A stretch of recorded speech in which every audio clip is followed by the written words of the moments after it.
Најмалку 11 затворски службеници од истражниот затвор Скопје ќе одговараат за направени пропусти кои довеле до инцидентите во кои беа нападнати поранешните министри од ВМРО ДПМН Емилија Јанакиевски и Спиро Ристовски. Од затворот денеска соопштија дека е изготвен детален извештај и е испратен до Управата за извршување на санкции во Министерството за правда, како и до владата на Република Северна Македонија. Иако претходно најавија дека извештајот ќе биде јавно објавен, ниту Управата, ниту Министерството за правда, ниту пак владата откриваат детали од него. Не можете ли да превенирате овие притвореници да не бидат заедно со некои кои што би можело да предизвикаат тепачка како што го имаше? Јас зборувам генерално за сите притворени лица, а кога посочувате, претпоставувам на кога алудирате, едниот од нив и претходно бил заедно со нив во соба, па немало никаков инцидент. Не ви говори тоа нешто дополнително?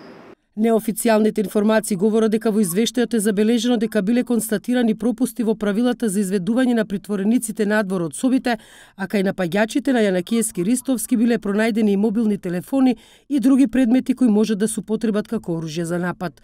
Освен првичните 11 покренати дисциплински постапки, не се исклучува можноста истрагата да биде проширена и на други вработени во истражниот затвор. Во меѓувреме, иако официјално поднесе оставка, Ѓоко Котевски останува директор на истражниот затвор Скопје се до завршувањето на председателските избори, соопшти портпаролот на владата Миле Бошњаковски на денешната пресконференција.